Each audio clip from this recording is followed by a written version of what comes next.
মজুৰি দিয়ক, আমাক 10,000 টকাকৈ প্ৰতি মাহে আমাক দিয়ক, আৰু আমাক যিখিনি ৰান্ধনি কাম হেৰুৱাব তেখেতসকলৰ বয়সৰ অনুপাতে যিখিনি কাম হেৰুৱাব তেখেতসকলক এককালীন আমাক 3 লাখ টকাকৈ তেওঁলোকে প্ৰদান কৰক। আৰু আমি বিচাৰিছোঁ আমাৰ যাতে ৰান্ধনিখিনিক, দুখীয়া মহিলাখিনিক যাতে বঞ্চিত নকৰি কোনো প্ৰাইভেট কোম্পানীলৈ আমাক ৰান্ধনিখিনিক কামটো আমাক নিদিয়ে। সেইটোৰ কাৰণে আমি অনুৰোধ আগৰ পৰাও কৰি আহিছোঁ, আজিও কৰিছোঁ। আমি চৰকাৰক প্ৰতিবাৰে আমি অনুৰোধ কৰিছোঁ যাতে আমাক কোনো কাৰণত বঞ্চিত নকৰিব। ৰান্ধনি আহিছে কিন্তু তেখেতসকলে প্ৰকৃত ৰান্ধনি নহয় বুলি ক'ব বিচাৰিছোঁ। তেখেতসকল যদি ৰান্ধনি হয় 1000 টকাত কেনেকৈ মিঠাই খুৱাব পাৰে? কেনেকৈ মিঠাই খুৱাব পাৰে? ইমান মানুহক তেওঁলোকে 1000 টকা পায়, তেওঁলোকে কেনেকৈ মিঠাই খুৱাব? তেওঁলোকৰ ল'ৰা ছোৱালী নাই নেকি? পঢ়া শুনাৰ কোনো ল'ৰা ছোৱালী নাই নেকি? খৰচ নাই নেকি? আজি আমি গাড়ী ভাড়াটো ওলাই আহিব পৰা নাই, আমি হাঁহ পাৰ বেছি আমি গাড়ী ভাড়া ওলাই ইয়াত আহিছোঁ। তেখেতসকলৰ প্ৰকৃততে তেখেতসকল ৰান্ধনি নহয়, আমাৰ একাংশ শোষককাৰী তেখেতসকলে আমাক ৰান্ধনি বুলি তেখেতসকলে বেনাৰ লৈ তেখেতসকলে পইচাটো আদায় কৰি আছে। চৰকাৰক আমি অনুৰোধ কৰিছোঁ তেখেতসকলক সোনকালে আউট কৰক ৰান্ধনি পদৰ পৰা।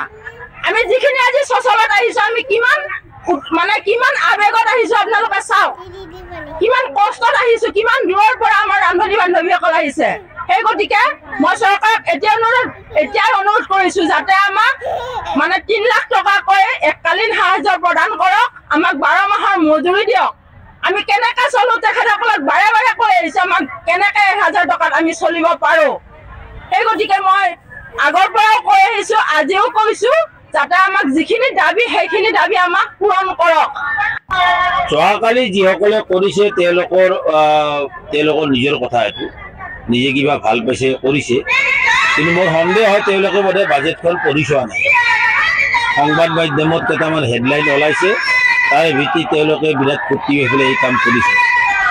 এতিয়া বাজেট ঘোষণা কৰা আৰু বাজেট আবণ্টন কৰাৰ মাজত পাৰ্থক্য আছে।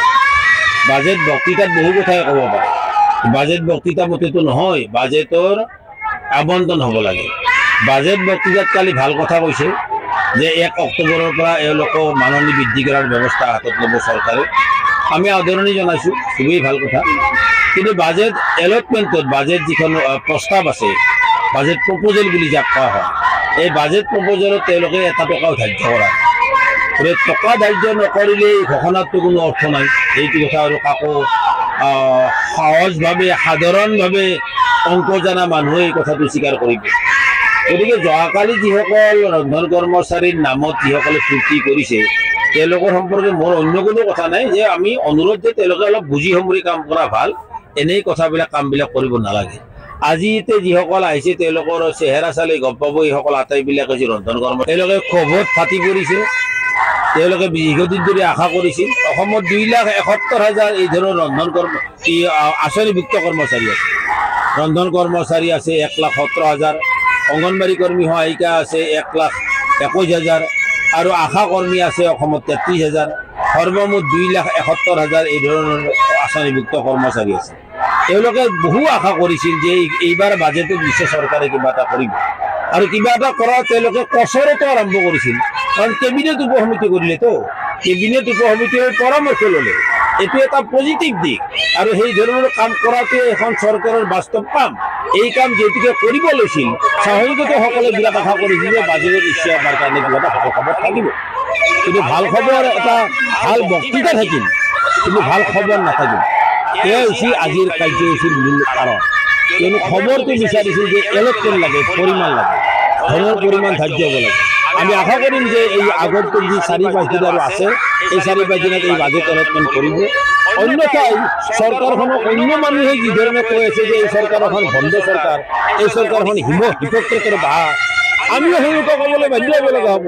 কাৰণ এওঁলোকে এই ধৰণৰ কামটো কৰা উচিত নহয়। মানুহক ঠগাব নালাগে। নঠগাকৈ তেওঁলোকে যি পদক্ষেপ হাতত লৈছে চৰকাৰে, এই পদক্ষেপক কাৰ্যকৰী কৰাৰ ব্যৱস্থা কৰক। ঠিক আছে, অক্টোবৰৰ 1 তাৰিখৰ পৰাই দিব। দাবী আছিল এপ্ৰিলৰ 1 তাৰিখৰ পৰা দিব লাগে, 2025 এপ্ৰিলৰ 1 তাৰিখৰ পৰা কাৰ্যকৰী হ'ব লাগে। দাবী সেইটো বাৰু নালাগে, অক্টোবৰৰ 1 তাৰিখৰ পৰা কৰিছে ভাল কথা, কিন্তু 1 তাৰিখৰ পৰা কিমান টকা দিব, কাক কিমান টকা দিব, এই কথাটো ঘোষণা কৰিব লাগে। আমি যোৱাকালি যিসকলে মিঠাই খুৱাইছে, চচলত খুৱাইছে, এই কথা আমি দৃঢ়তাৰে ক'ব পাৰোঁ। চচলত নহয়, জনতা ভৱনৰ সন্মুখত মাননীয় মুখ্যমন্ত্ৰী যি নাথাকে তেওঁৰ প্ৰতিমূৰ্তিটো আমি মালা পিন্ধাম আৰু অন্যান্যসকলক থকাসকলক মিঠাই খুৱাম, অজন্তা বাইলিটো মিঠাই খুৱাম। যদিহে এই চলিত বাজেট অধিৱেশনতেই এইসকল আঁচনিভুক্ত কৰ্মচাৰীক সৰ্বনিম্ন 10,000 টকাকৈ মাননি ধন বৃদ্ধি কৰাৰ ব্যৱস্থা কৰে, তেতিয়াহ'লে আমি সচল কেৱল নহয় সমগ্ৰ অসমজুৰি তেওঁলোকৰ কাৰণে মিঠাইৰ ব্যৱস্থা কৰিম। এই কথা আমি